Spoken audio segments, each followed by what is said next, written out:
Ladies and gentlemen, this video is all about how to checkmate your opponent with just a rook and a king. No other pieces on the board, except for your opponent's king, of course. Now, getting this checkmate is a little bit more tricky than the queen and king versus king endgame, which I covered in my previous video, link in description. There's just a few more steps you have to follow. It takes a few more moves, but in the end, you'll get the checkmate. Let's see how to do it right now. Now, the only way to checkmate your opponent with just a rook and a king is to drive your opponent's king to the edge of the board, whether it be the A file, or the 8th rank, or the H file, or the 1st rank. So for the sake of the video, let's drive the enemy king up the board to the 8th rank. So let's move our rook down to H4. That way we take away the 4th rank, the 3rd rank, the 2nd rank, and the 1st rank. So let's go ahead and do that. And now you can see the enemy king doesn't really have that much space left on the board. He's only got 4 ranks he can move on. And now we can take away another one with our rook.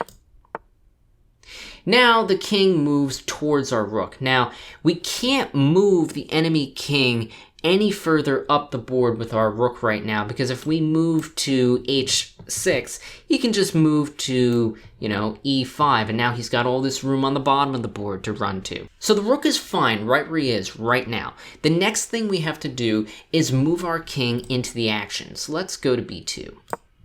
Our rook is still fine where he is right now, so let's just move our king closer. Now we have to move our rook because he's under attack, so let's just swing him to the other side of the board like Spider-Man. So the enemy king moves to F6. Let's move our king closer. Now in this position, we would like our king to be on E4. If our king were on E4, we would take away these squares from the enemy king, and then if we simply moved our rook to A6, we would take away these squares from the enemy king, forcing him to go somewhere on the 7th rank. However, if we try to move to E4, the enemy king can move to D6, and then we'd have to move to D4, but then the enemy king can move to E6, so we're in a situation where the enemy king is trying to get draw by repetition. So in order to move the enemy king to the 7th rank, what we actually have to do is play what's called a waiting move. This would be moving our rook to B5.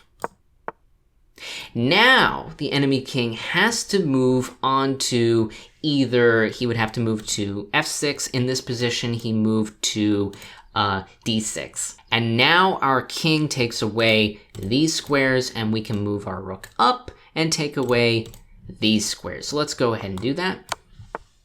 He moves down. Let's move across all the way to the other side of the board so we're not in any danger.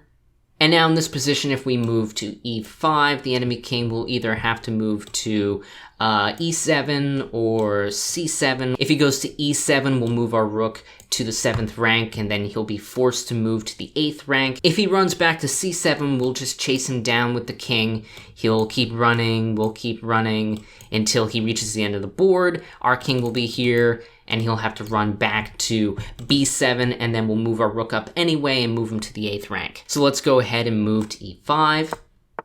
We gotta chase him down to the end of the board, so let's go ahead and do that. Keep chasing him down. He moves back, so let's take away another rank. And now he's on the end of the board. Let's move our king up one more time. And now we can simply swing our rook over to the other side of the board. And now we just chase down the enemy king and get the checkmate.